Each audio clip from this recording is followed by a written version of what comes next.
Congratulations, you have found the LAMBcast, the official podcast of the large association of movie blogs, also known as the LAMB.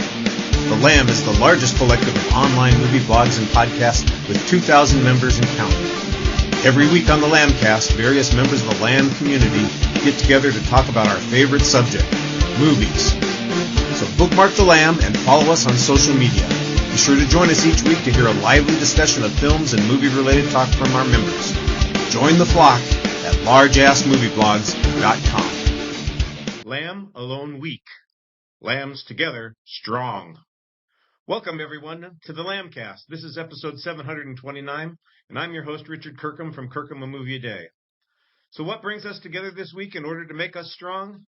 The answer is simple, the April Movie of the Month. The April Movie of the Month is a franchise selection promoted by one of our lambs. Often this means either a very short inventory of films or a very long list. In trying to compromise and create something that was reasonable, it was suggested that we limit our Planet of the Apes discussion to just the 3 films that make up the reboot, primarily directed by Matt Reeves, but that turns out that it's not entirely accurate, and the next one, by the way, is also not directed by Matt Reeves, so that's a little bit of a change. However, that means that Charlton Heston will not be making an appearance, at least not as a featured player in today's podcast. It also means that Roddy McDowell will not be trying on a leisure suit or leading a revolution of house pets in any of the films that we talk about today. The star of these movies is clearly Andy Serkis, who plays the ape Caesar in a motion capture performance in all 3 films, Rise of the Planet of the Apes, Dawn of the Planet of the Apes, War for the Planet of the Apes. All 3 films were championed by Matt Simpson of the Awesome Friday podcast. He'll be hosting in just a few minutes, but before he takes over, let me introduce the other lambs in the pasture this week. From Mad Lab Post comes Nicole Ayers, who has no intention of allowing a simian virus to infect her online work. Welcome, Nicole. Thanks for having me. And you're spot on with that, Richard. I'm not here for any monkey business. Also joining us from the Cabot Cove Confab, Sean Homrig, who, despite not being victorious in this month's franchise poll vote, graciously agreed to join the show and talk about the franchise that was chosen over the one he preferred. Have a cookie, Sean. Yes. Yes, thank you, everybody. I'm trying to come up with a snappy thing to say, but I have corns on my heels, making it like cornelius. Yeah, I don't. That's all I got. It's a stretch. It worked. If you have a fever and a cough or a sore throat, stay home. I'd say 95% chance of this is manufactured. It came out of a laboratory. The source of the virus was traced back to a drug test done at Syngene Laboratories in San Francisco. The lab technician, now known as Patient Zero, was accidentally exposed to a retrovirus. If all of this sounds a little familiar, don't blame the Wuhan lab. Blame our host today, Matthew Simpson. Matt, take it away. Thank you for that introduction. I honestly don't know what to do with it. We are talking about Planet of the Apes, which is a franchise that I think is one of the better modern franchises and one of the better reboot franchises. So just to get us going, as a quick reboot, for a recap of the show, of the movies, we have Rise and Dawn and War for the Planet of the Apes. Rise chronicles the very introduction of intelligent apes.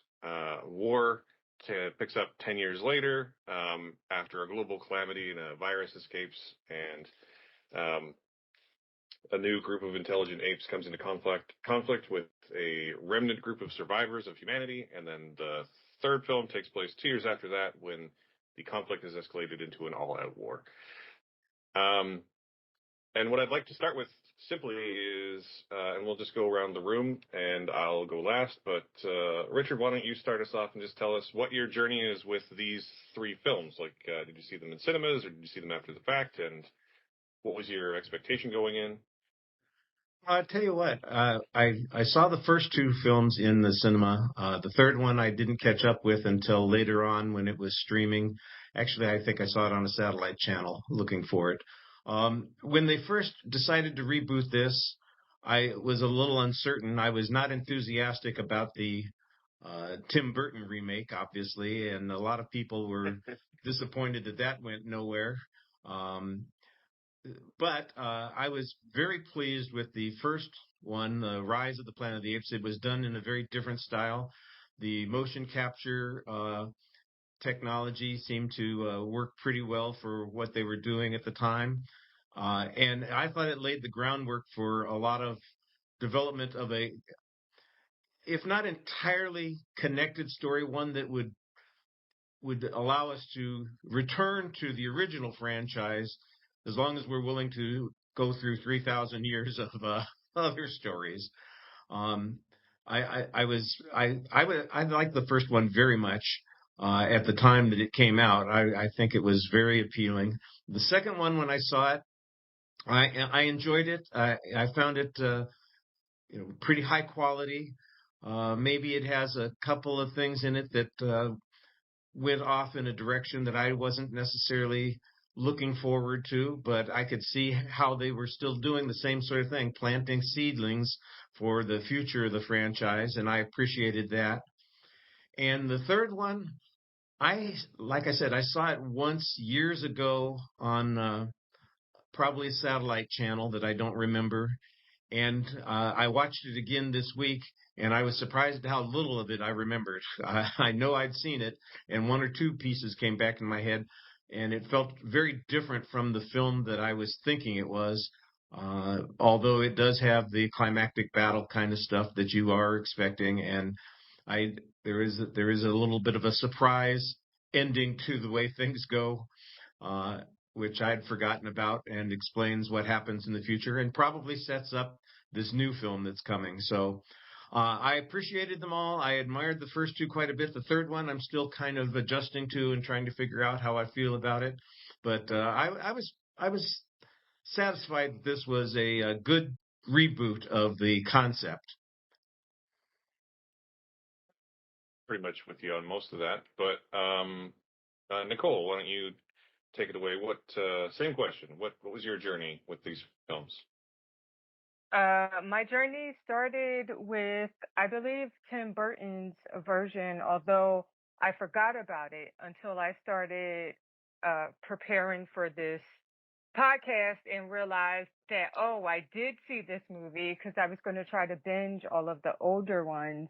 But I don't remember much about that movie except for the chimpanzee named Ayers. I think the woman played by Helena Bonham Carter, who is a favorite of mine from the Harry Potter movies, but I didn't know that she was the actress in that film. But I don't remember much about it. So the trilogy is kind of my main source of material when it comes to the franchise. I am interested in watching the original movies that came out in the 60s and 70s when, when I have an opportunity to do so. But the first one I saw in the theater. The second one, I think I saw it at my friend Tasha's house. I missed it in the theater. And the third one I streamed. And I loved them. I could watch them all over and over and over. I never get tired of it, and I really appreciate. I think that the Planet of the Apes, between Rupert Wyatt and Matt Reeves, I think they both did a really good job creating this hero's journey and providing some continuity between all of these movies that I hope will continue when Kingdom comes out. I look forward to getting my tail into a theater so that I don't miss this particular one. But I think similar to in a previous episode, Richard mentioned how he asked his students what makes a good movie, and one young boy said Bruce Willis and guns. I think that I think that Sorry. of the That's such a perfect answer. yes, it is, and I think Planet of the Apes has all of the things that I love about action movies and the animal kingdom. I have a soft spot for a lot of movies involving the various aspects of the animal kingdom. although I never got into Godzilla or the King Kong movies, but with Planet of the Apes, I have, revenge, animals getting revenge, explosions, and war. I like a good war movie, so I think they all they're all a recipe for a good movie in my book. And Planet of the Apes continues to deliver, so I love it, and I'm here for it. Excellent answer. And Sean, how about you? I don't have a lot of well, I do have a lot of history with Planet of the Apes. A long time ago, maybe 25 years ago, when I was home alone, my parents weren't there, and I had enough time. Just think about the time when you had this much time. I watched all, I don't know if it was it was before streaming. I watched all of the Planet of the Apes movies in like 2 days. Okay. And I loved it. I loved the idea that it was a paradox and it was all that. And when Tim Burton came out with this thing, I'm going to emphasize thing. I'm sorry, Nicole. I remember I brought it home from Blockbuster. That's how long ago it was. And the DVD wouldn't work in my player. And I was like, oh, whatever. Then I'm not going to watch it if you're so highfalutin that you're going to put in all these DVD extras that aren't going to be compatible with my player. But after that, I know that's not the main point of this podcast right now. But after that, we did go to see Rise of the Planet of the Apes when it came out. I think it was in 2011. Is that right? I think that's 2011? I believe so. Yeah, 2011. Enjoyed it thoroughly, and then for some reason or another, I don't know, private life, whatever, it was just, I cast it from my mind. I had no interest after that, even though I liked the movie. And so Friday night and this morning I watched Dawn and War. And so I am full-fledged mostly into this whole thing. I mean, it's right off my mind. And I'm prepared to talk about it, and we'll get there. Excellent. Well, for my part, I watched all of the original ones. This was going to be my next question, but I watched all of the original ones when I was a kid. And when Rise of the Planet of the Apes was announced, I honestly can't remember if I saw it in cinemas or not. I remember not being similar to Richard's reaction. I remember being like, "Really, we're doing this again?" Because I had been sort of burned a little bit by the Tim Burton one. Even though I think in hindsight there's plenty to love about it. So I wasn't that enthusiastic. And when I saw it, I was like, "Oh yeah, this is pretty good." Me and my friend have a joke that the subtitle of that movie should be "Shit Here Come the Monkeys," which I think is pretty funny.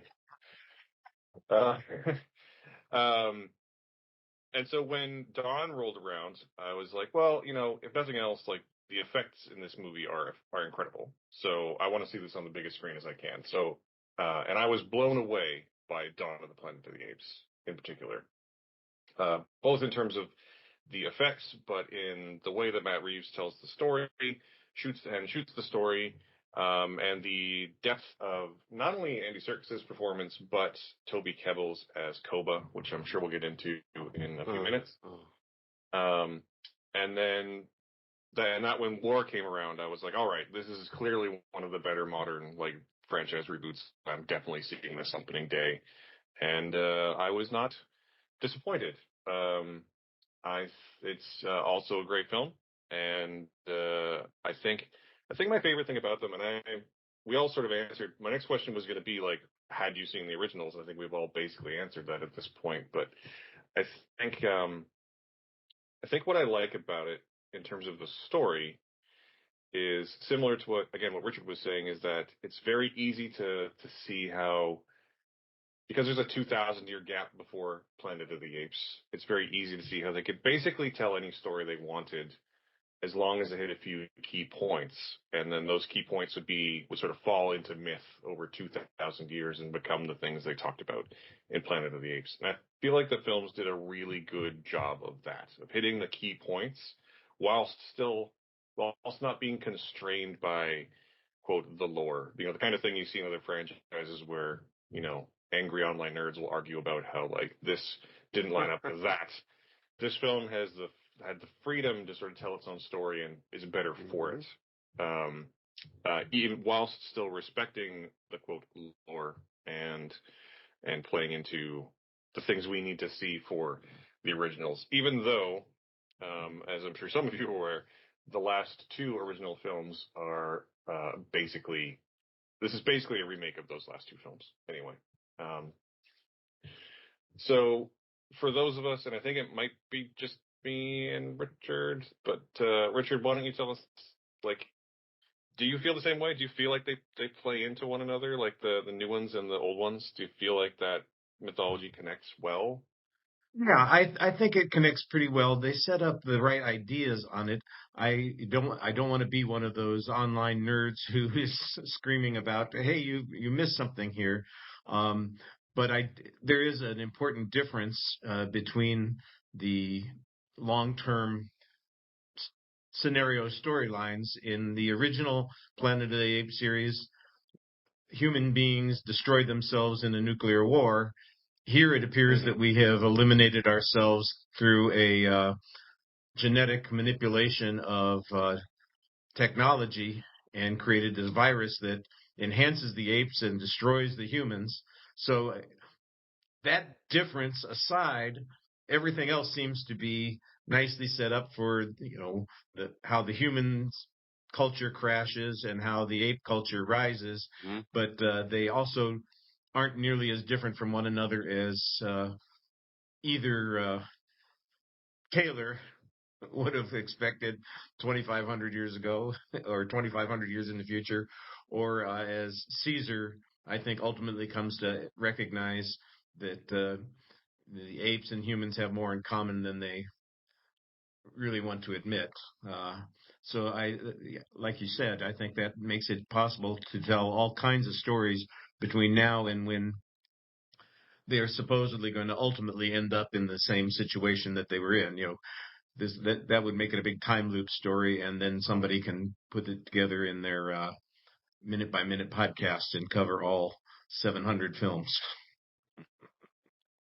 It's interesting too, because I actually feel like, in the originals, it's this devastating nuclear war that's happened, and I feel like you can still kind of hand wave that away as having happened in just the title sequence for Dawn of the Planet of the Apes, which just is a spinning globe with the population of the world sort of ballooning and then shrinking as the virus spreads, and there's news voiceovers about a terrible war that's happening, and I feel like you can basically be like, well, the war did happen, just no bombs dropped on San Francisco. Is sort of my headcanon, at least. Does anyone have any opinions about that? Nicole, why don't we start with you on that?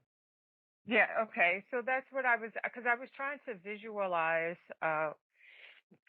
what you guys were discussing as it relates to those original films. And because I haven't seen them, I'm not sure if it would be, I guess, appropriate for me to have an opinion with regards to the lore. I do want to view them so that I can kind of do compare and contrast between the two.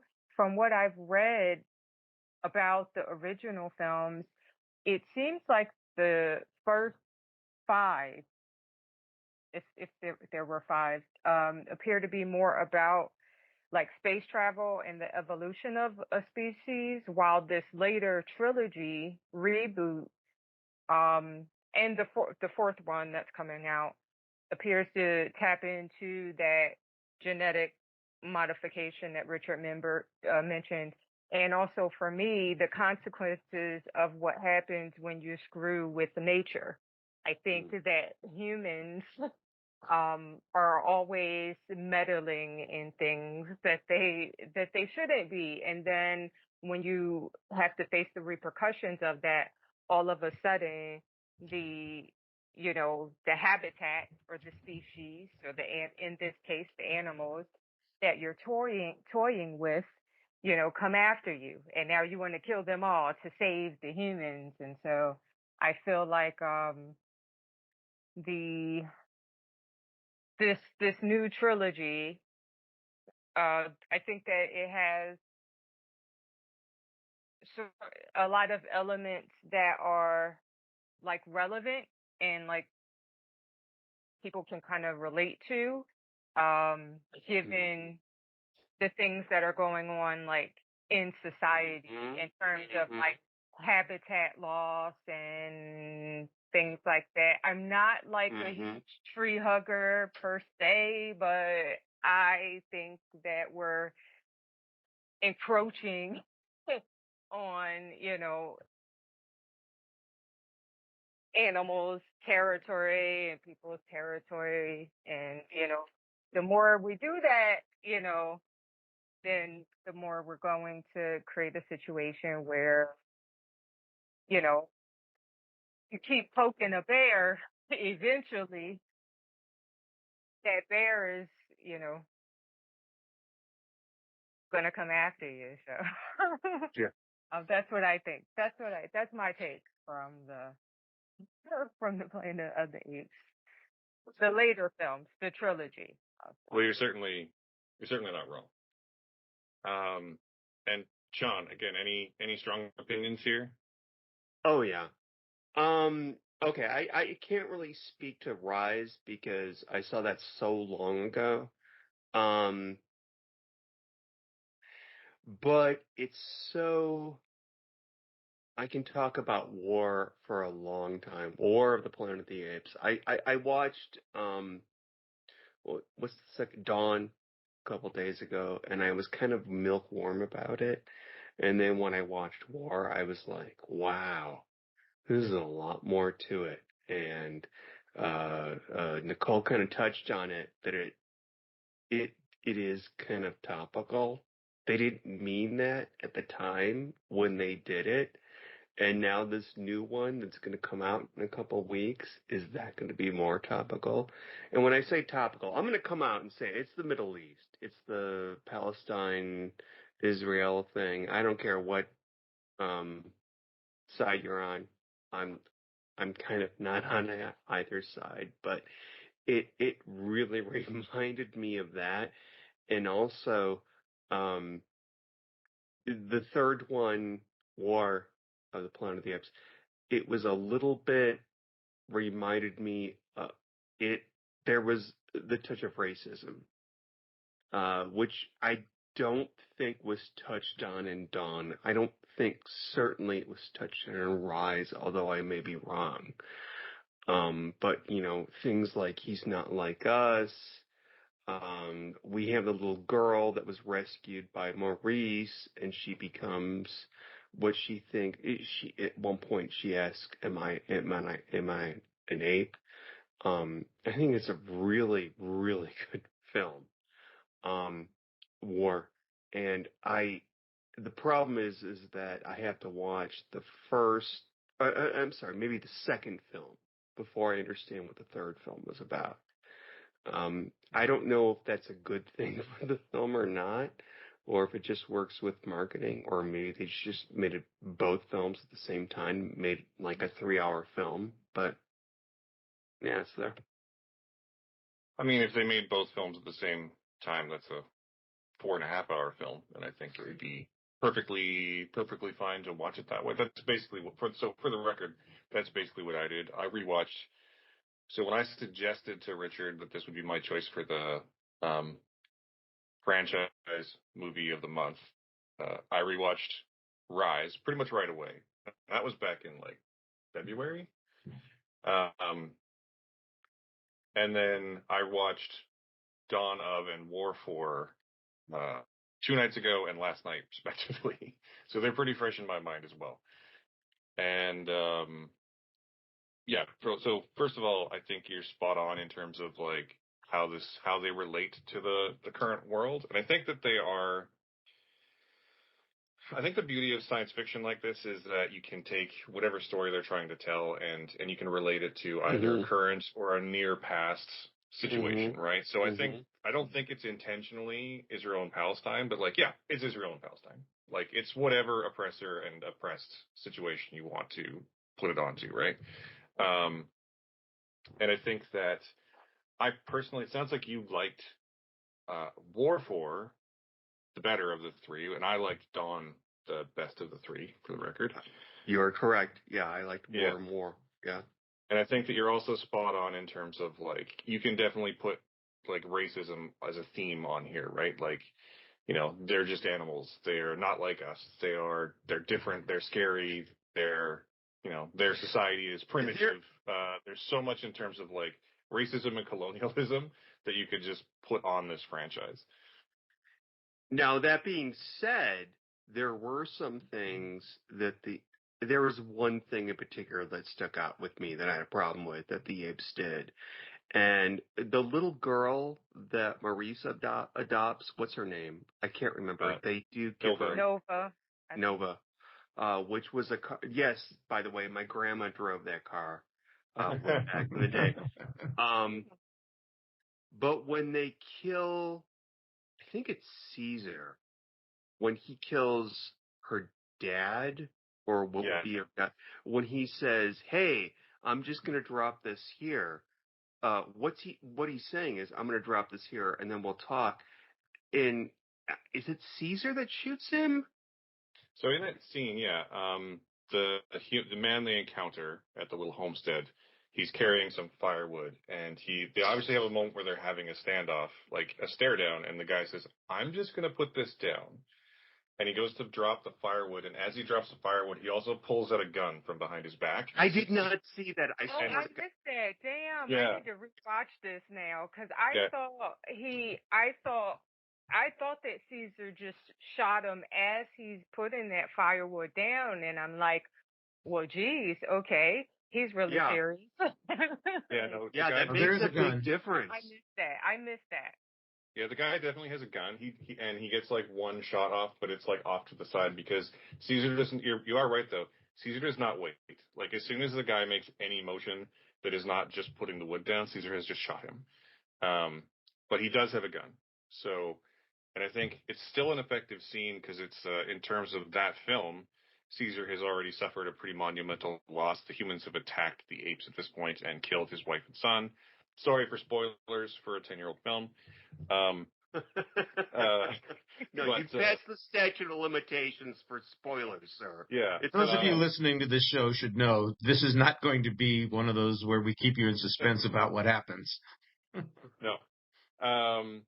But what I was going to say is that, like, I think it's still a very effective scene in War because it shows that Caesar, who in the previous two films has been shown to be, like, far more trusting of humans than any of the other apes, because he's one of the only apes that has ever had positive experiences with humans, as he did in Rise with his father figure. But he's lost all that at this point. And he, you know, in the previous film, it would have been him in the stare down and somebody else killing the humans. And I think that's a pretty important swap out to show Caesar's sort of progression in this film. Because War 4 is by far the most, I would say, the most personal of the stories for Caesar himself. I don't know. Would anyone have any strong thoughts about? I guess we can get into the overall themes here about Caesar and his journey with the humans, but like, let's go back to Richard. Do you have any strong feelings about this? What do you think of Caesar's journey of like childlike figure to leader to like, you know, jaded revenge-seeking person? Well, I think you just described the whole story arc of his character. You know, he is an innocent who is he's not betrayed so much by his family, but you know, he is certainly mistreated by the culture that he is in, and then he turns to more independence. There's a similar moment to the one you're describing when he, in the first film, in Rise, where he turns down the chance to go back with the James Franco character and return to what he previously would have called his home, because he makes a statement of independence from that world, and he's basically returning to his species as opposed to his upbringing. And I think you get a little bit, like you said, in this sequence in War, where he confronts the the equivalent of a deserter who's deserted to protect the girl. I assume it's his daughter who has the retrovirus that's creating these problems for the humans. Like you said, Caesar basically is less patient, less tolerant, and takes another turn here. A similar kind of dramatic moment where it's not, in this case, about who he identifies with, but how he's going to act and behave. Wait, and where does he take the turn? Wait, I'm sorry, Richard. Where does he take the turn? In war, obviously after his family has been eliminated, he I don't want to say he becomes a cold-hearted killer, but he certainly becomes less patient and less willing to listen to any human. Whereas in the past he was very patient with those. So that's the one turn. But the turn in the first film, in Rise, which, Sean, it sounds like you haven't seen for a while. Yeah. He is basically been what's the term? Quarantined. He was sequestered from what's the phrase? He was impounded after an attack on the neighbor. That's good. Yeah. Yeah, and and James Franco's character is, gets to him at one point and tries to get him to come back to him. This is after they've had a big incident in the kennel or the impound where all the apes are, and Caesar basically says no. He's, when we're talking about the famous no, an ape said no. I'm sorry, that's which of the originals was that in? It's in the first one where Cornelius is describing ape history to Charlton Heston's character, which name escapes me at the moment. Taylor.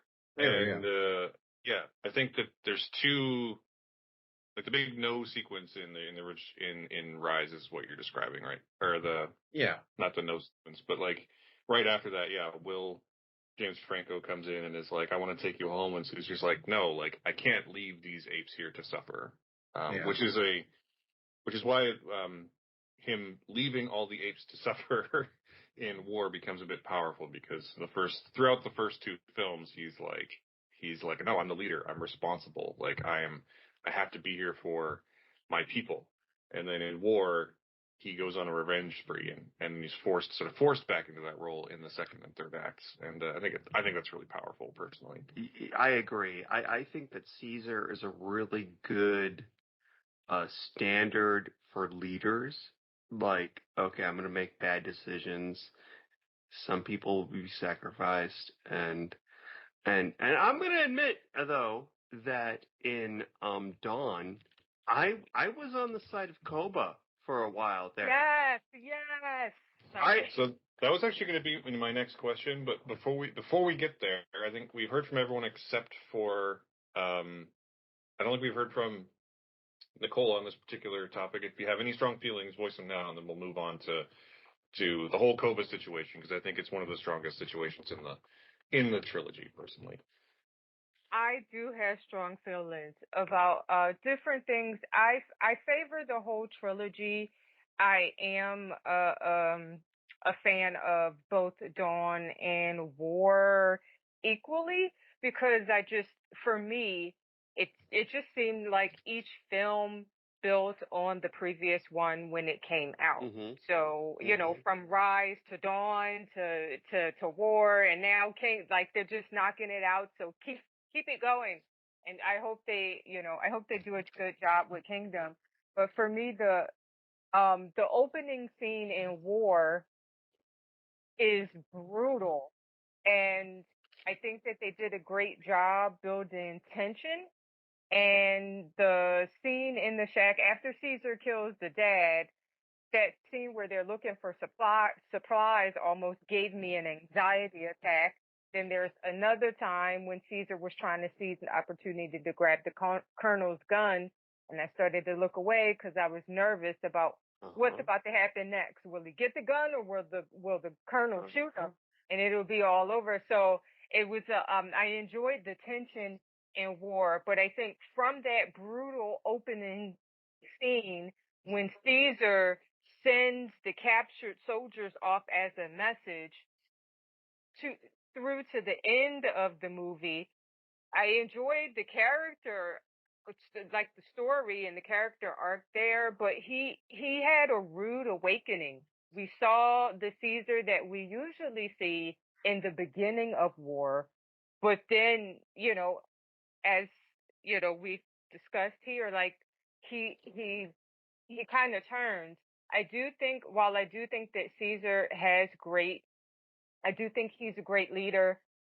I think that some of the sacrifices that were made in him coming into the type of leader that has to make really hard decisions, I think some of those sacrifices were unnecessary, because if Koba was still alive, some of the other hardships that Caesar and the apes faced may not have happened. Caesar's family might still be alive had he listened to Koba. But as we'll talk about soon, I'm sure, when Matthew gets around to it, I think Koba made some missteps himself. Yeah. When he shot Caesar. Yeah. Made some missteps. And so, but I think that War, I was crying during the scene in War where the little girl gives her flower to the gorilla Luca. And I think that, I don't know if that was all about the movie or if it was about like my own kind of internal like stuff that I was dealing with before I saw the movie, which leads me to like a quote that Koba once said. He mentioned that scars make you strong, and I understand his perspective, but I think that's just the scars that we can see. I think it's the internal scars that we can't see that are a real bitch. And the Colonel, his scars made him into a cruel, like, alcoholic. But I think that the ape from the zoo in War is hilarious. Yes, That's Bad Ape is hilarious. What's the name? I don't even know what the name is. Bad Ape. His name is Bad Ape. Yeah, Bad Ape. Bad Ape. He is a hilarious character. I love him. He's done so well. He could be the Jar Jar Binks of Planet of the Apes, but he's not. He does it really well. Like, oh, I'm from a zoo. But there's a people zoo. Yeah. I'm gonna go. Richard, what do you think about all this? Well, I think that, like we've been talking about, the character of Caesar has human qualities. He's capable of making mistakes. He's capable of forgiveness, but when he is personally injured in the dramatic way that he is in War, we're faced with, is he going to become the Colonel? And it's ultimately, he returns to the notion that he has to protect his tribe, his group, the apes that have been captured, and turn away a little bit from this notion that he has to get revenge. That sort of restores him to the position of respect that I think he developed through the first two films, especially, and we get a good story about a character that has to go through the same kinds of challenges that any person would go through, only it's not a person in the traditional sense. It's, a different species, and certainly with different experiences. But the idea is, everybody is faced with these kinds of challenges. And the question is, what kind of leader you are, what kind of person you are, depends on how you respond to them. And that's the point that I see in the story. The bigger picture about, what's going to happen to the world, that matters as well. But this has been the first three films, pardon me, the first three films were Caesar's story. And, when we get to the end of that, we're going to be moving on. The Koba issue sounds like what Matt wanted to talk about next, so I don't want to step all over that. But I do think that, Koba also represents a contrasting position about how, apes and humans are more alike than they are different. Yeah, I think that's all pretty on point. I just want to talk for a moment, just to come back to something Nicole was mentioning, this scene where Nova, gives the flower back to the dying Luca. And I think that the inclusion of Nova is really integral to the success of the third film. Partially because it's a nice callback to the originals. There's always a character, a human called Nova. But also because, especially in that first and into the second act, when Caesar has lost empathy, this little girl, what better way to reintroduce it than to introduce an innocent? And he's ready to charge in and kill all the humans, and she's, even though they just killed her father in front of her, she's finding empathy for the dying gorilla. And I felt that whole sequence was really powerful. And I didn't cry at that one, but I do get a little teary at the moment you guys mentioned earlier, which is when she asks Maurice if she's an ape, and they do the little ape together strong sign. But yeah, let's move into some of the performances, and in particular, let's talk about Koba, and then we'll talk about some of the performances. So Koba becomes sort of the overreaching villain of the franchise, starting as a lab ape in the first one, and then the antagonist of the second one, and then a antagonizing hallucination in the third one. I think that Toby Kebbell, who plays Koba in the second and third one, is putting in some career best work in these movies. And I'm curious to see how you guys feel about this antagonist character, about someone who is effectively the other side of the coin that Caesar is one side of. And Richard, you sounded like you had something to say about it, so let's start with you. Yeah, I think Koba's a character that is hard for him to be redeemed. I know that there's this, and Nicole has suggested, and Sean has suggested a little bit, that Koba's position, if they'd followed through, would have been maybe a saving situation for the whole ape tribe. But that assumes that, that's sort of the same sort of thing that you might say about any human military interaction. Well, if we just, bomb the shit out of them, we'd have solved the problem before it, became a bigger problem. And I think that that's, again, we're back to the same sorts of dilemmas that we're faced with here. I think Koba, he has great loyalty at the beginning of that second film. The first act is about his willingness to kind of defer his own fury and anger because Caesar has tried to be accommodating, and because Caesar's called for it. But there's a point at which he switches, and if you're going to give these characters, credit for the motion capture performances, then I think that that's an important part of the film. When Koba, in essence, changes sides, so to speak. He's certainly not changing to the side of the humans, but he is changing an oppositional position to Caesar, and you can see kind of in his head how he's a planner. He's got a strategy. He's figured out how to frame the humans for what happens, create antagonism on the humans' part toward the apes, and get the war that he wants. He's, the more successful Vincini. I think everything you're saying is correct. I'm going to just preemptively say I disagree with the idea that if Koba was still alive, they'd be winning, because I think that if Koba had survived through to the end of Dawn of the Planet of the Apes, I think all the apes would be dead. Because it's very clear, maybe not all dead, but I think it's very clear that Koba is, and it's actually a theme of the film, that Koba is Caesar's opposite. He's not fighting for apes, he's fighting for Koba. He's not fighting for the betterment of his people, he's fighting to get revenge on humans. And I feel like he's willing to throw as many apes into the fight to get that as are available to him. Like, he's not a responsible leader, and responsible leaders don't lead to success.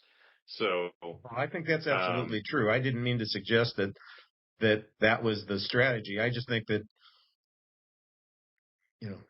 Koba is. Sorry, just to be clear, I wasn't actually disagreeing with you. I was disagreeing with the idea that, like, they would be in a stronger position in the third film if he had made it out of the second, yeah. Okay. which is something I can't remember. Sean or Nicole, one of you said that, and I can't remember who it was. But yeah, I said that, and I agree and disagree with you, Matthew, at the same time. Like, I do think that Caesar, is a strong leader. Just in general, not thinking about any of the characters. Anytime I think of Planet of the Apes, like the franchise, when I think of Planet of the Apes, I think of Caesar. And I'm like, long live Caesar. At the same time, I do think that there is a place for both Caesar and Koba. And I think that given Koba's struggles and anger, I think that eventually maybe in his personality, we probably would have, come to a situation where there is a battle and some apes will end up dead because, someone's going to have to kill Koba, or Koba is going to get killed by humans, or something's going to happen, but he probably wouldn't have lived long.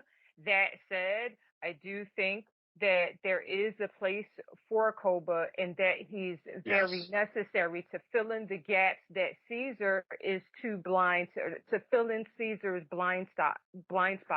Because it seems like Caesar, only when he is, as someone else on here mentioned earlier, only when he's personally affected by the destruction brought on by the humans, only then can he see the humans as, people who are not your friends. Like, they're not here to help you. They're not here to live in harmony with you.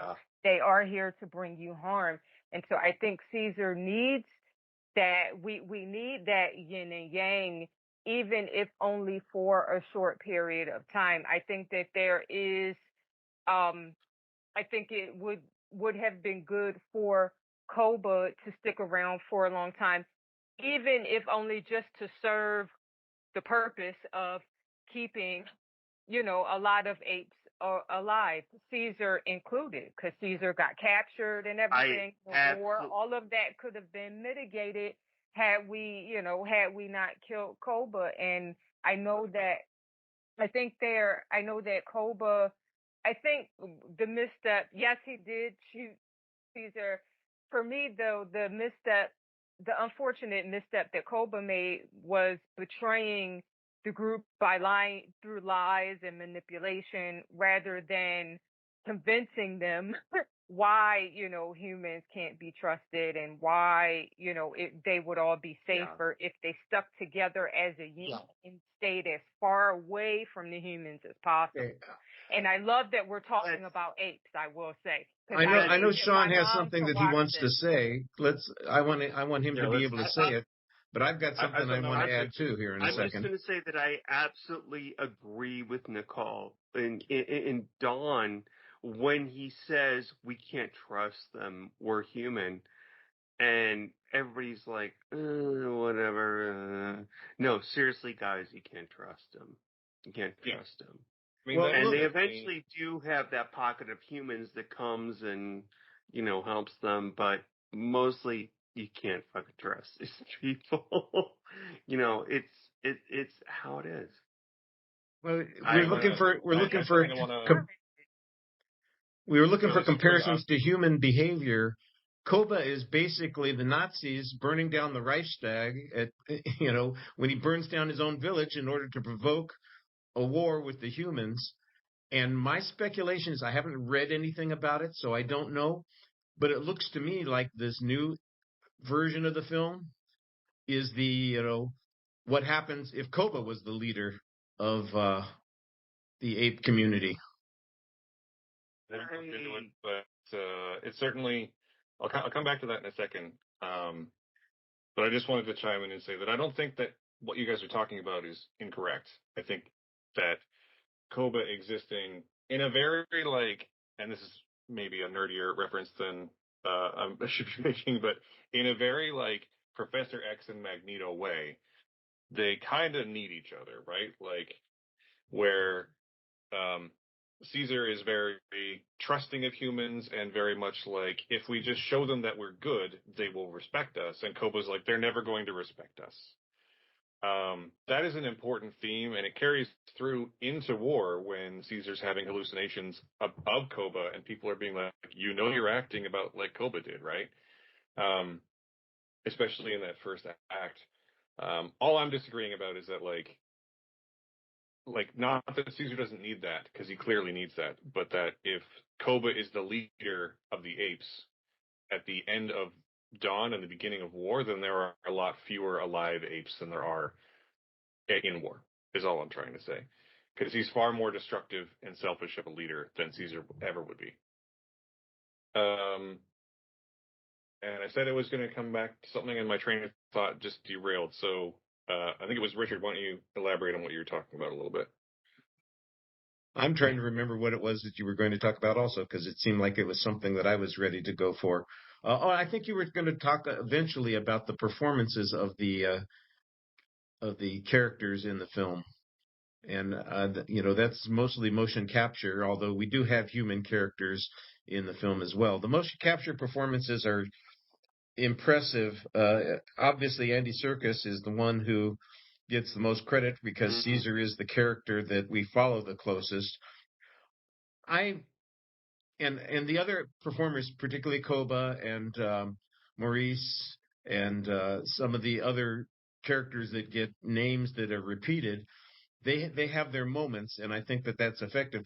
There are a lot of characters in these films that are performed by actors who have names and resumes, and I don't think they get much to do, and it's not particularly distinctive. The only characters that I think stand out when it comes to the motion capture performances are the main ones that we've just been talking about.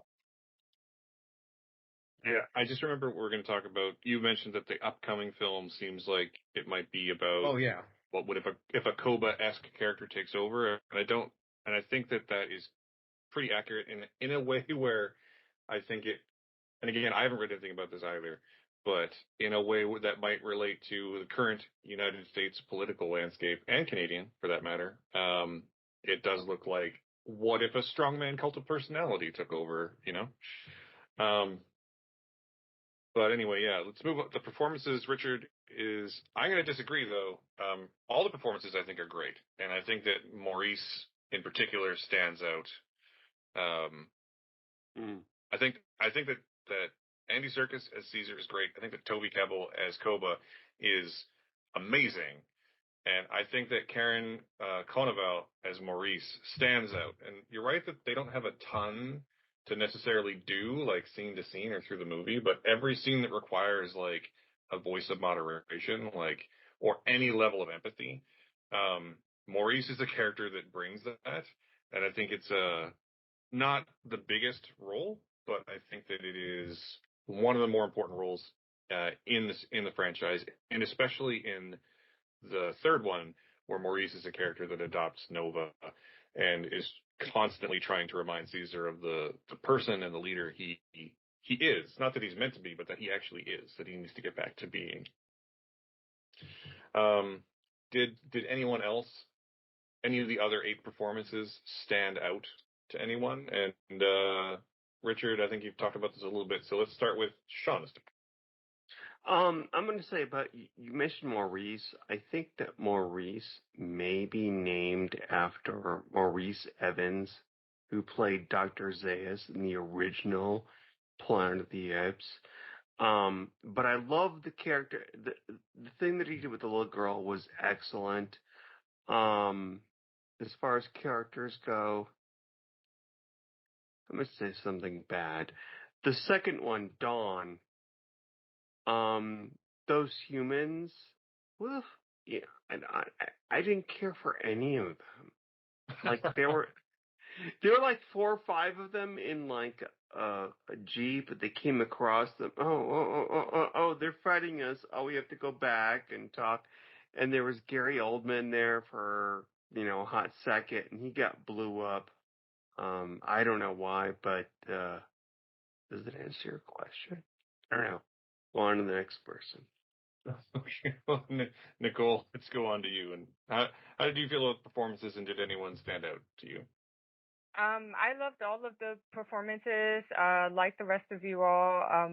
I do think that the actor that played Maurice did well, and Maurice as an ape, just in general, I think that he was a good advisor to Caesar. And I'm hoping that I can get my mom to eventually watch these movies because she refuses to watch. I'm trying to get her to go see Kingdom, and she won't. And my mom remembers the TV show, which I am not. I don't know anything about it, and I wasn't even around when the original movies came out. But when I told her about Kingdom coming out, she was like, apes that talk like people, no thanks. So I love that we're discussing it, and my favorite character among them all, besides the main ones, are still the bad ape from War, because Bad Ape is funny and has great fashion sense. And and I think Bad Ape is, for me, like a reflection of the West, in that, like, he didn't know how to use, there's a scene where he doesn't know how, he has the binoculars like backwards, and he's like, oh, it's so small. And I think Maurice turns the binoculars around. He's like, oh. And in that, in a couple of other scenes, made me look at Bad Ape the way that I imagine other cultures look at us in the West, in the sense that, like, not Maurice, Bad Ape, for all of his resources, and he can talk like humans. And yes, the apes, who have their own language, seem to be a little more intelligent than him when it comes to certain aspects of survival. So living in the zoo, he adapted the way of humans. And now he's out in the woods or what have you, like, he doesn't really know how to function properly, and he doesn't want to do things, like he doesn't want to climb when they dug that hole in War, I think, to help Caesar and the kids, like, escape or what have you. He's like, yeah, so the hole's ready to go, and Maurice bends over so that Bad Ape can jump on him and, like, get through the hole, and he's like, it just doesn't register in his mind. And then when it does, he doesn't want to do it. He's just like, oh no. He's a favorite to me, but also, he makes me think, oh, such a stupid American in terms of, like, Western culture and the comforts. Like, he's the one with they want to go Caesar wants to go find Woody Harrelson. Right. And yet Bad Ape is like, like, no, look, it's snowing outside. Stay, eat, relax. Yeah. And, he just wants to, he just wants to chill and be safe. Even to the point where he gives one of his belongings to Nova after telling her a few minutes earlier, no, don't touch. Like, don't touch it. Don't touch my stuff. But now she can have it so long as we don't go out in the cold and whatnot. Woody Harrelson, I think, did a good job as the Colonel. I think that character had a tortured soul in some form. But in the words of Michael Rappaport from the movie Men of Honor, I guess that fucker got his in the end. So it all worked out. Oh, it all worked out.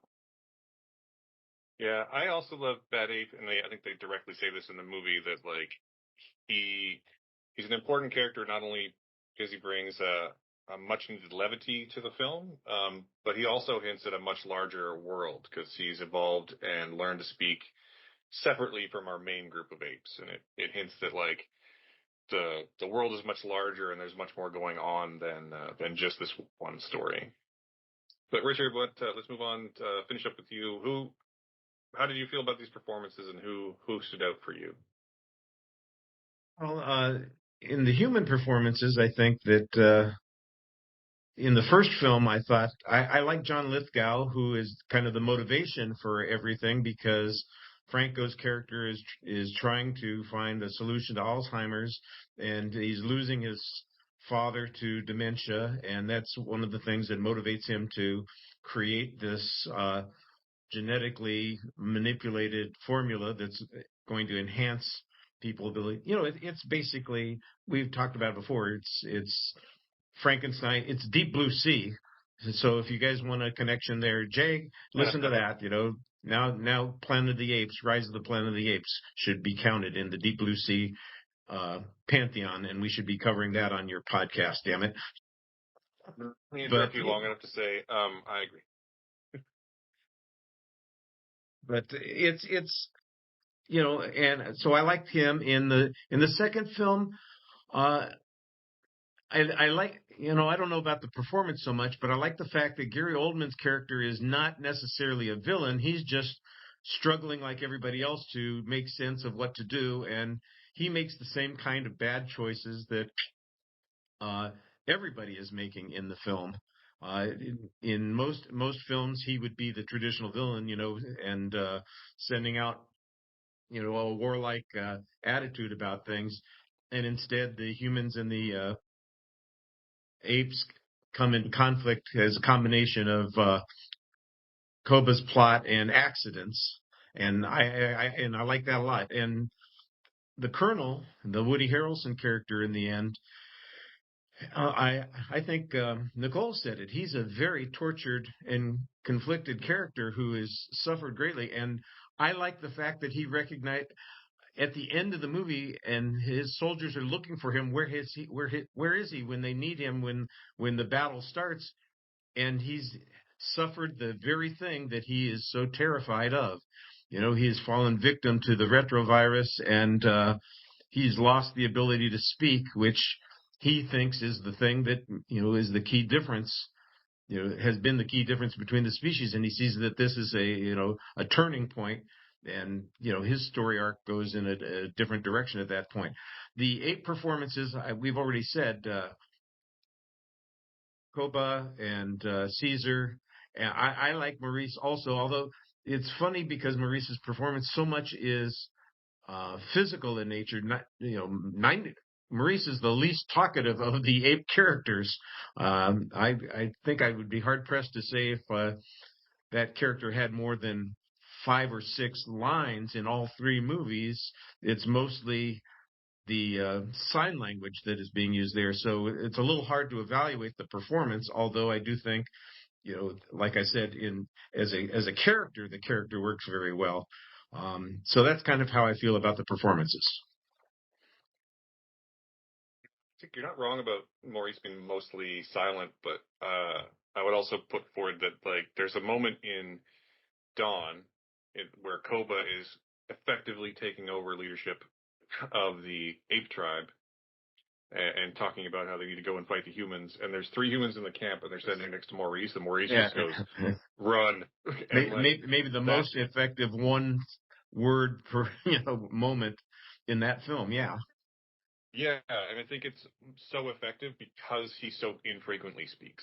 It's that this is important enough for me to actually vocalize that you need to understand and you need to get the hell out of here. Yeah, I think it's a very powerful and important moment.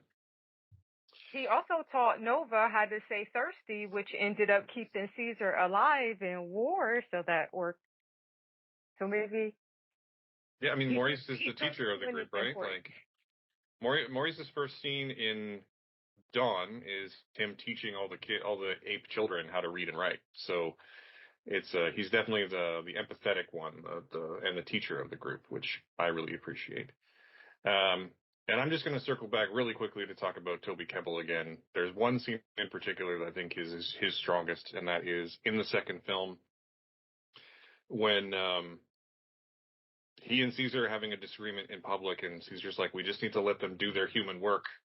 on this dam, and then they'll leave, and Koba starts pointing at his scars and saying, human work. And I thought that was a really powerful and well-performed scene, personally.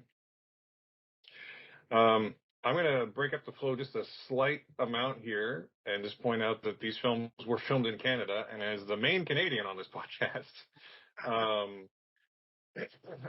did you know that these films are absolutely chock full of Canadian people? So in the first film, David Hewlett, who is the next door neighbor, is Canadian. Ty Olison, who is James Franco's like lab partner and ape wrangler, is Canadian. Not Ty Olison, Tyler Labine, sorry. Roger Cross is in the third one. He's a great respected Canadian actor. And so is Ty Olison is in the third one. He plays Red, the giant red gorilla, who's initially, for most of the film, he's the donkey gorilla. And I know that's a thing that happens when you film your films in Canada, but like, there's a ton of Canadian people in these films, and I just felt like that was worth pointing out. What's that, sorry? I said that is awesome. Yeah. There's a lot of great Canadian performers, and I feel like another great one is actually in the third film, Lake, the love interest of Caesar's son, and the caretaker for his other son, is played by an actress called Sarah Canning. She's a great Canadian actor as well.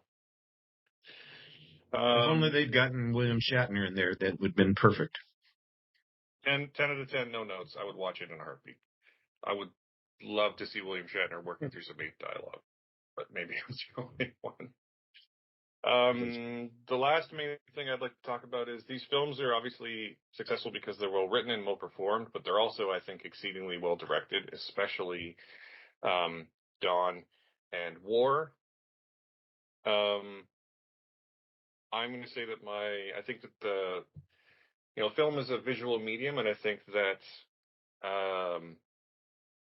Matt Reeves has a very good eye for visual storytelling. And I wanted to ask, and we'll start with Nicole this time. Did you have any favorite moments in terms of like the way the films are shot, directed, any of the choices that are made, and any other strong feelings about the way the stories are told? I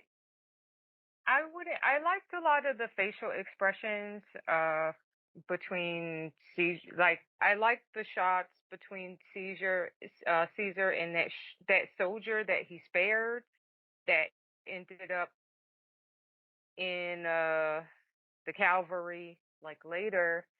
I don't know that soldier's name, but this was in War, I think. And you're talking about the soldier who gets spared at the beginning and then let go? Yes, him.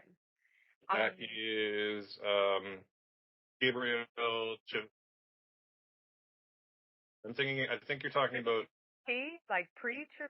I think you're talking about Preacher from the third movie. Okay, Preacher. Yeah, him and Preacher. Like I like those shots. And I think maybe it was because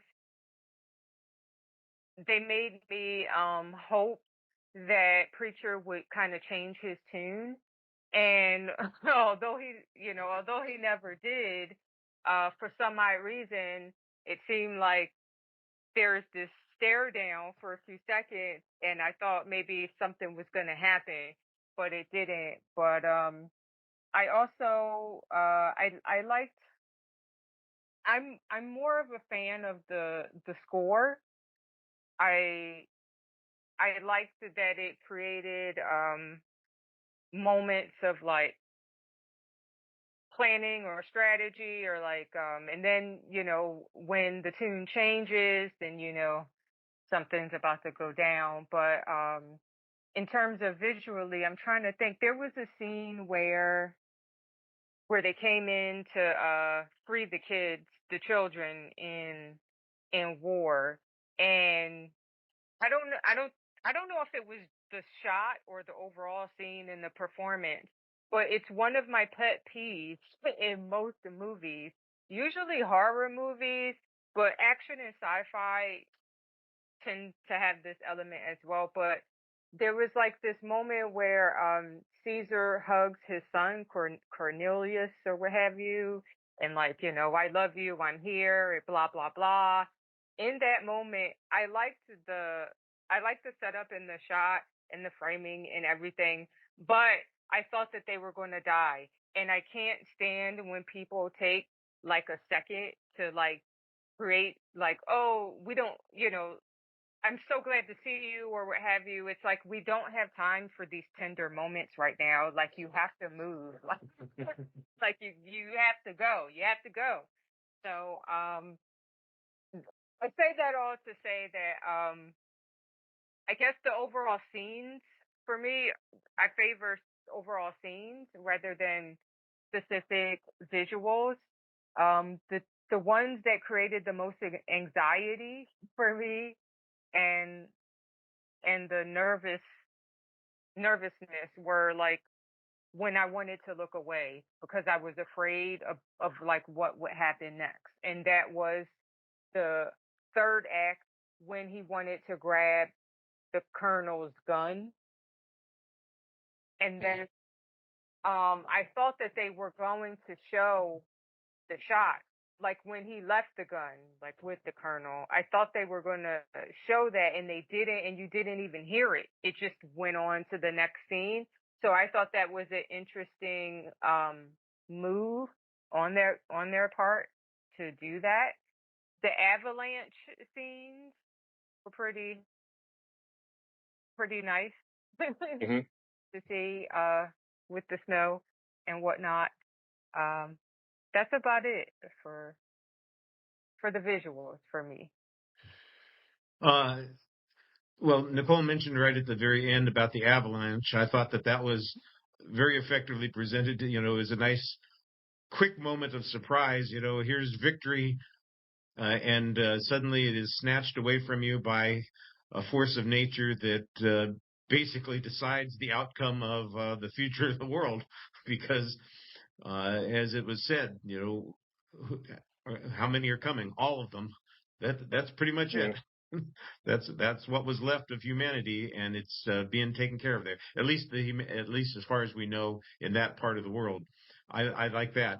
In the first film, I really like the way the apes moved through the trees up above the streets, and people were aware of them because of the leaves falling down onto the street. And I thought that was very effective. And when they looked up and they saw the apes moving through the trees, it could have been a Tarzan kind of moment, but instead it was more chilling and interesting as we're watching it. In the second film, there's an early shot that's right on Caesar's face where they hold the image for a long time, and Caesar looks like he's got war paint on, and it kind of sets the tone for the film in that, and I thought that was pretty good. And when we were talking about Matt Reeves being somebody who's visually good at creating action or interest in that, it's probably maybe a little over the top, but Kovo with the two machine guns on the horse. Mm-hmm. I think that's one of those things yes. that jumps out at you and says, okay, this is a sequence that I'm not sure I should like, but I like it anyway. Yeah, I think that goes a long way to Kova's character too, in that he's really fully committed to just killing as many humans as he possibly can, getting as much revenge as he possibly can. Yeah. For me, it's actually, I can think there's one shot in particular that has stuck with me since I first saw it, and that is during the same sequence, actually, when the apes are attacking the humans in San Francisco in the second film. There's a shot where they manage to get control of a tank as it's rolling down the street, and the camera is fixed mounted to the turret on top of the tank, and the turret is spinning. And so as this tank is rolling down the street and the camera is turning, you get to see this like 360 view of the battle. And I've always thought that was one of, like, if I had to like list memorable shots from the 2010, that would be near the top of the list for me. It's such a interesting shot. It's such an interesting way to show the battle, and to show just the destruction that's happening on all sides. during the battle. I've always thought that was one of the most brilliant shots, certainly in this franchise, but like in that decade for sure. That's a great moment. Yeah, and I think also like the second film is bookended by those shots of close-ups on Caesar's eyes, and I think that it's an interesting way to bookend the movie just because it's a matched shot, but also I think it goes a long way to show the way that the what I'm trying to say, the depth of the performance is also in that shot, because we're talking about a close-up on a character's eyes, and the difference in those eyes from the beginning of the film to the end is stark and noticeable, and that takes a lot from a performer to really convey that in such a close-up shot, and I really, really like that, and I feel like you can't achieve that without just spectacular direction. So, yeah. That was all I really had to talk about. I don't know if we have Sean back or not. But can I add something? Yeah, I was going to ask, does anyone have anything that we haven't touched on that we'd like to touch on? And Nicole, sounds like you have something, so let's go there. I just wanted to mention, like Richard, when Richard mentioned Tarzan and the leaves, it reminded me of a scene that I did like in War, and I'm not sure if it was so much as the shot. It was a good shot, but I just like to see. I liked when when they finally freed the children apes. I liked the scene where they were like all climbing or moving from like one area to the next. They were climbing over this wire that was like above the soldiers. I can see it in my head, but it's hard to describe right now. But I really liked that scene, to see all those the kids just moving along like smoothly along the wire. Although I was afraid that the soldiers would like notice them, but I thought that it was a favorite scene of mine to see, and I forgot all about it until Richard mentioned Tarzan. Well, the Tarzan thing is also nice. There's a nice callback to it in the second film when Kirk, what's his name? Kirk Acevedo, I think his name is sitting in a truck, and then a bunch of leaves start falling around the truck. It was a nice callback to the first film. Richard, did you have anything? Is there anything we haven't touched on that you would like to touch on? All right. Well, my main criticism of the films is something that I'm not sure I know how they could get around, and it's just inevitable that it's going to happen. And it's the awkwardness of the dialogue. It so frequently sounds like the "me Tarzan, you Jane," the Indians talking to the cowboys in the old westerns. It's the truncated use of language, but they are learning the language and how to speak it. And I don't know how you get around that without it sounding so corny and hokey. And that's, you can get away with it with Bad Ape a little bit because it's a comic character and we're having some of that, but it often feels to me like there's something here. Maybe we should have used more of the sign language and less of the, kind of simplified English language, that sounds so old-fashioned hokey. Like I said, I have no idea how you get around it. It was just one of those things that I noticed whenever I was watching the films. I thought I had just moments of discomfort, kind of listening to it, going, "This just doesn't seem right to me." But I can't explain how you would get around that, given the way the story is supposed to be playing. I don't disagree with you really. I think it is kind of an impossible one to get around for a couple of reasons. One is that, like, first of all of the apes except for Caesar are basically still learning English. I think it's pretty heavily implied through the films that Caesar is not just the leader, but also the most intelligent, having been exposed to the retrovirus that makes them smart from birth and not just from already being an adult. So he's learned a lot more. He's been exposed to speaking a lot more.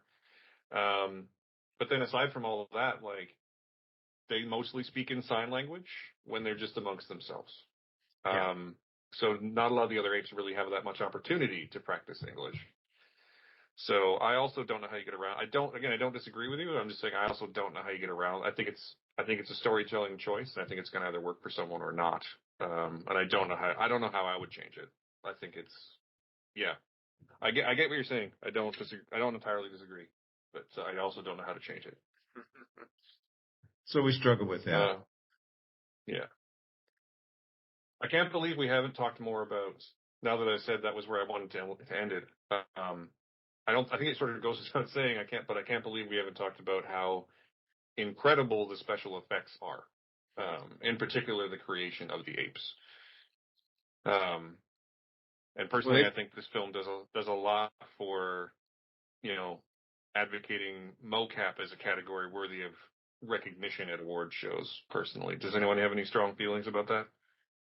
Richard, it sounds like you might. Well, I was just going to say, I thought it was very noticeable, the step up in quality and technology from Rise of the Planet of the Apes to Dawn of the Planet of the Apes. I saw several segments that were a little wonky in Rise when it came to the CGI and the presentation of these characters in the scenes.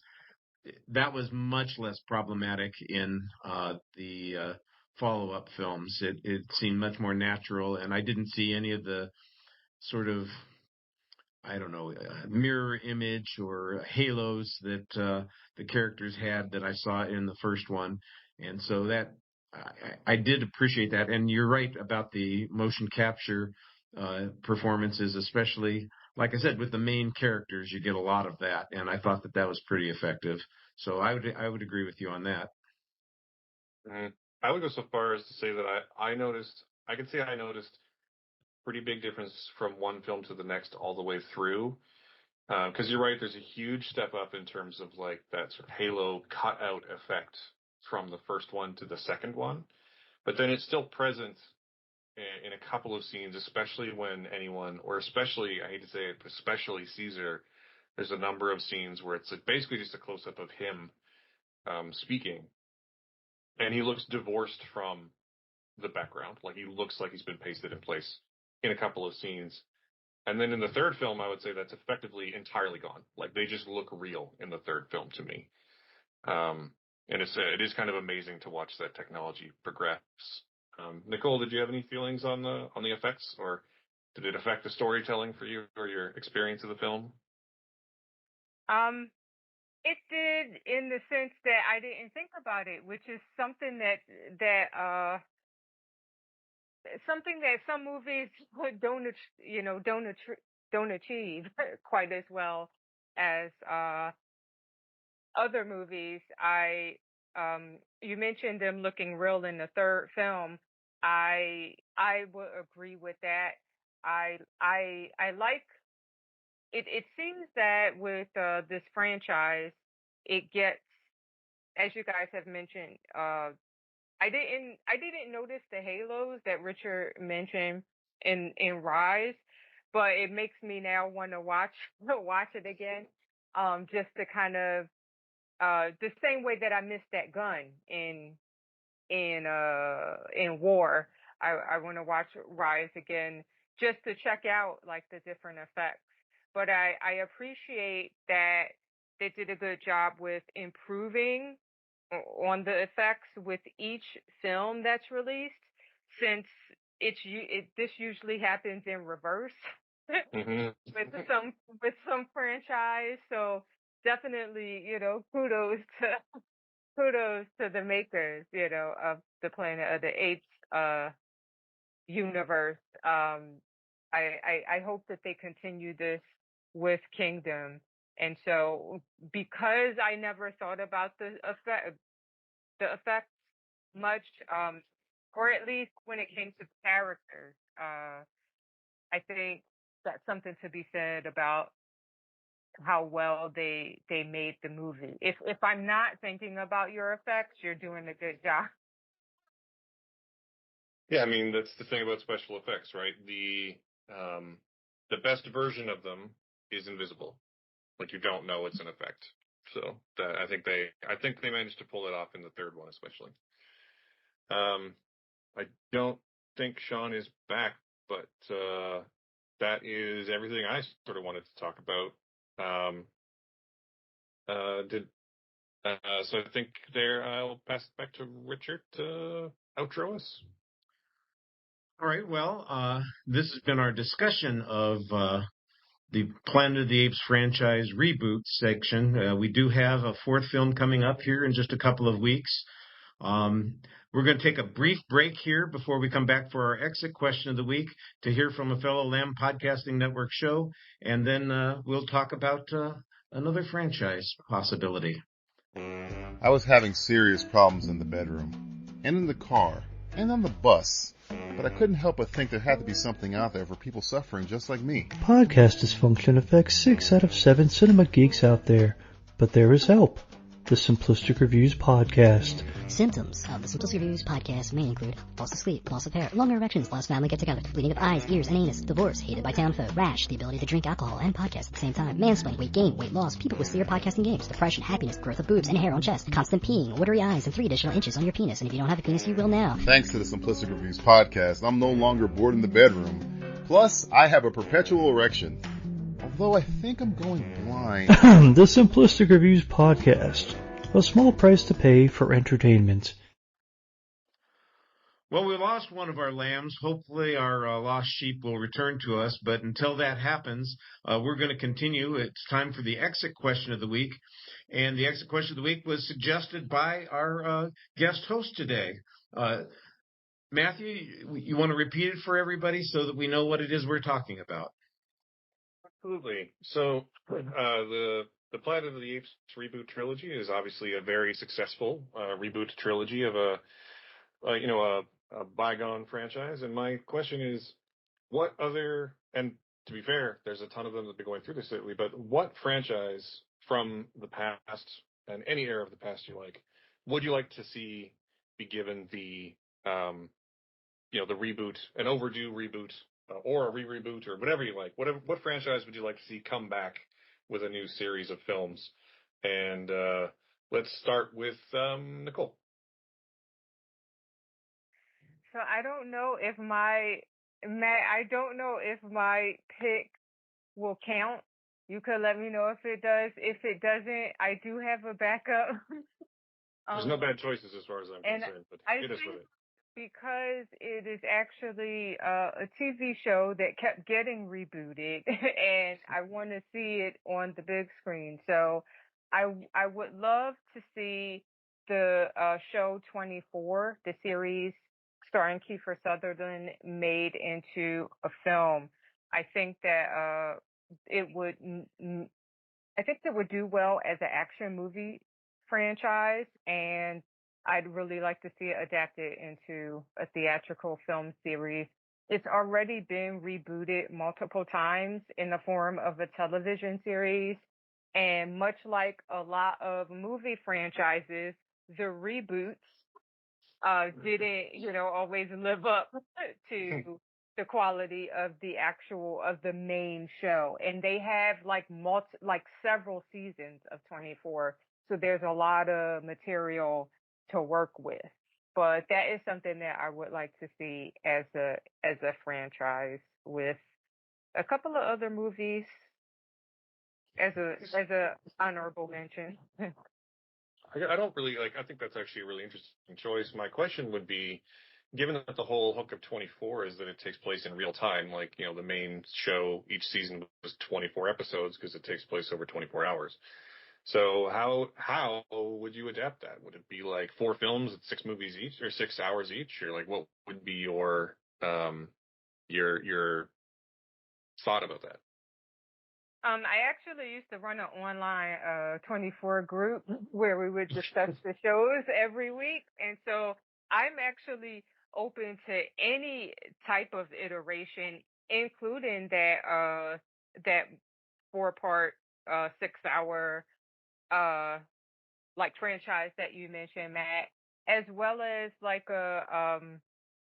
a multi-part, like, 24-hour movie. Like, they could do it the way that they do Seinfeld, or Law and Order, where there's like, maybe, or like Dune, where there's like a part one and a part two.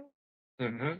I think they could do it like that. Maybe a 12-hour movie, and then you watch the next one, and then they roll that into like a new storyline that takes place during another 12 hours. So you're thinking about Yeah, a 6 12-hour 2-hour movie movies, sounds a little basically. ambitious for most audiences. Not Yeah. to watch, not to sit and watch, but to condense it, because Fox was able to squeeze those 24 hours into an hour, so they could figure it out. Figure Yeah. it out, folks. That seems to be the way to do it. Someone out there.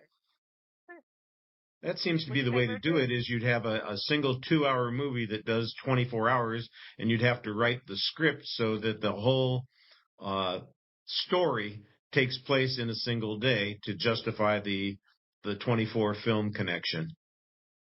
Yes. And then someone gets shot at the end, or something blows up, and then, we see a new character, and then it rolls over into another 24 hours. Right, and everything it ends with everything's solved, or is it? Yeah. Yes, because they had like 3 presidents, I think, like in the original show, the original series, there were like 3 different presidents, I think. And so that's enough material for a quick little franchise. Yeah. Yeah, I don't think it's a bad idea at all. Richard, how about you? Do you have anything any franchise you'd like to see come back in a big way? Well, I've got 2 things that I was thinking of, and when we were talking about franchises, I went to a franchise that I really liked. In fact, I championed it 5 or 6 years ago to the Franchise Movie of the Month conversation that we had in April, and that's the Dirty Harry franchise.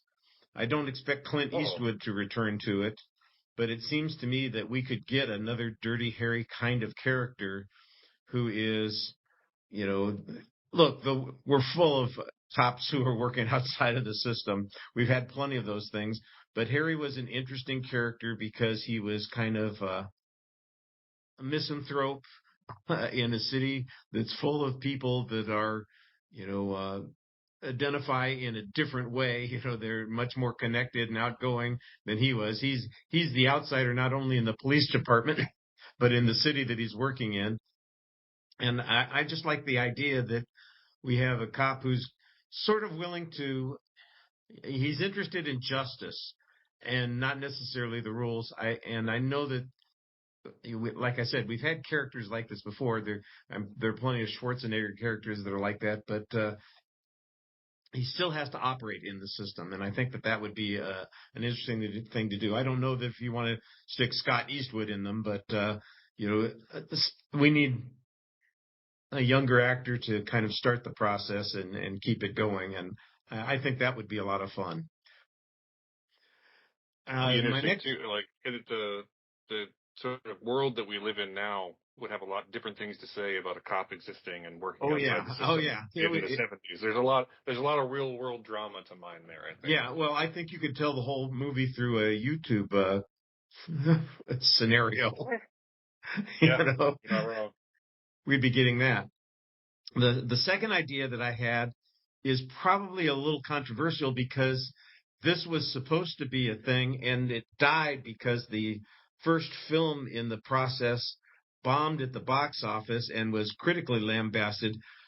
I don't object to the idea of a universal dark universe where we have the universal monsters as the main storylines in a series of films. Now, the Tom Cruise Mummy movie may have not been good, but that doesn't mean that the concept of a universe where these monsters are real and are dealing with them couldn't be something that worked.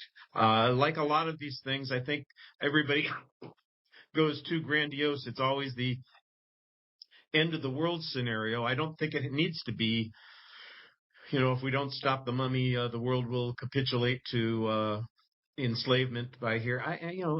I'm perfectly willing to, have Frankenstein's monster creating mayhem in the city, and we have to figure that one out. Or that the Invisible Man has gone mad and is wreaking havoc in our economic system or our tourist trade or something along those lines, and we have to address those issues. It doesn't have to be the world will turn dark or the universe will end because of the monster, and we could have these characters be interesting. Look, there are a lot of these movies that have been done well. The Invisible Man story with Elizabeth Moss, for instance, I thought would have fit well into this concept of the dark universe.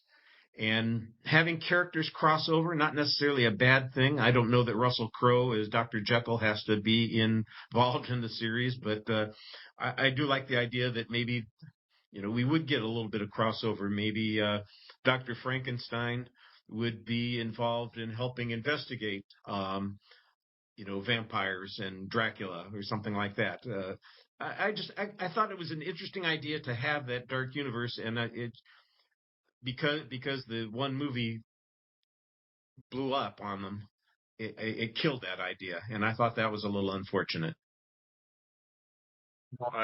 Maybe this is controversial, maybe it's not, but I actually completely agree with you.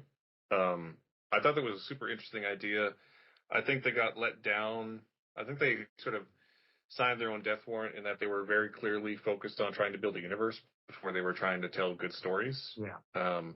And that sort of imploded the whole idea. Like, I think they approached it wrong, but I would love to be in the timeline where we're just getting a monster movie every year or so. I would love that personally. And also, like, the Tom Cruise Mummy movie is, just to be clear, not very good. But it's an interesting film to watch because it's actually pretty rare you can watch an outright Tom Cruise misfire, and I think that's kind of fascinating in and of itself. I also have two franchises I was thinking about when I asked this question. But I'm going to focus on one, and it's one that it's actually a long-standing franchise. It was very famously made into a series of films in the 30s, and then a very famous TV show in the 60s, and then a not great movie in the 90s, but I would love to see a reboot of The Saint. Which, for those of you who don't know, listening at home, the Saint is a character called Simon Templar, who is a con man and a thief and a Robin Hood type figure, who is a very suave British gentleman who basically goes to places and rights wrongs and leaves a calling card that's a stick figure with a halo and says a lot of clever things. It's basically James Bond if he wasn't government sanctioned, basically. And I would love to see that. If you haven't seen it before, there's the TV series from the 60s starred Roger Moore, who went on to be James Bond. And the series of films from the 30s are basically all really fun. And I would love to see that sort of fun energy. Like, basically, if you could think of James Bond, but like silly and fun, that's what I'm pitching here. And I would love to see that come back. That was what I was thinking of when I asked the question initially. It's an interesting idea.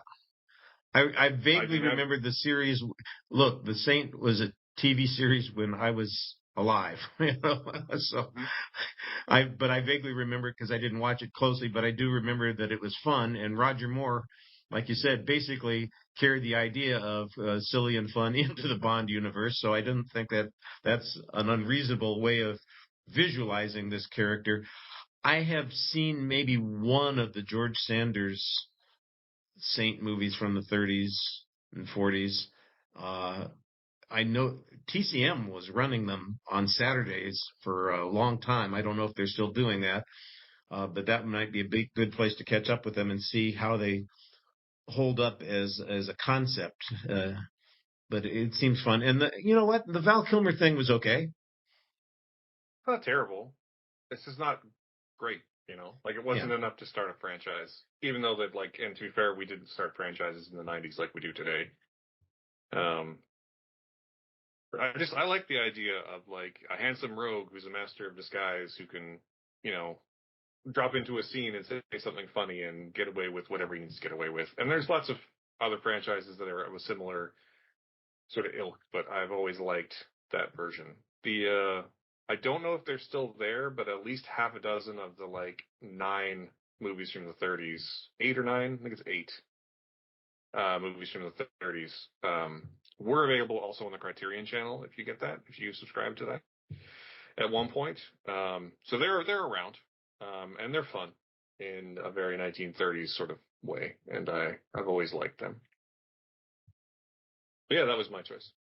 Well, good deal. Good deal. Well, I want to thank everybody for joining on the show today, give you a chance to plug things that you would like people to turn their eyes and ears to. Nicole, do you have something that you want people to be paying attention to in the next few weeks? Only the LAMBcast YouTube channel. Have you been enjoying that, by the way? I have.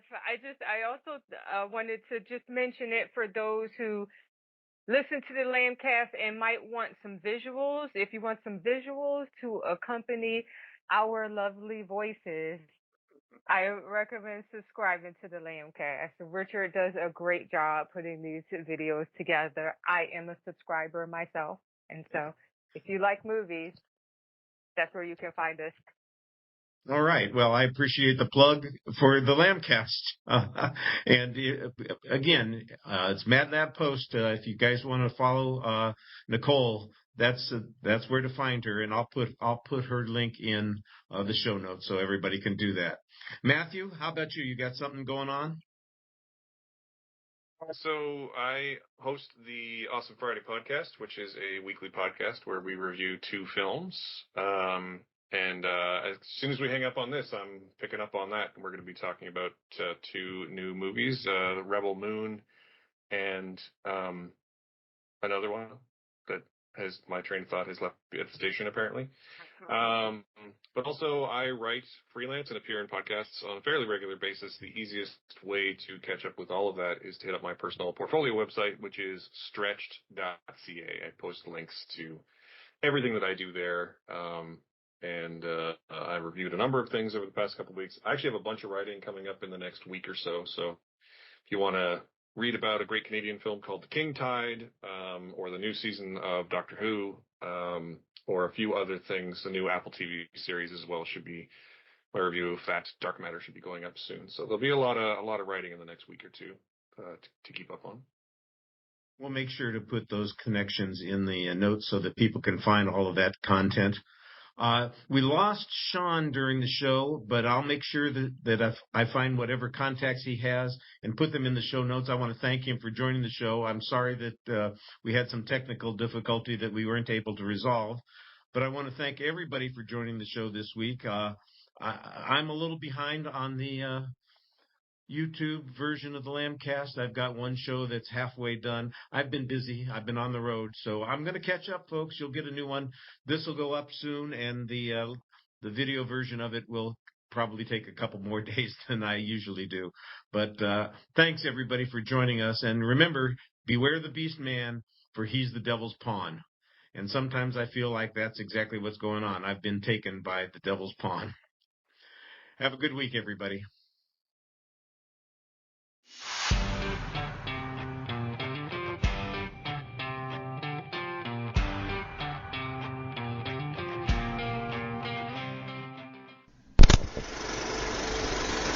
You've been listening to the LAMBcast. If you have an idea for a show or would like to join us on the LAMBcast, contact us at largeassmovieblogs.com. Find us on Facebook, just search for LAMBcast, or on X, formerly Twitter, at LAMBcast. And you can find us on YouTube as well. The LAMB site can be found at largeassmovieblogs.com. We'd also love it if you would leave a review on iTunes.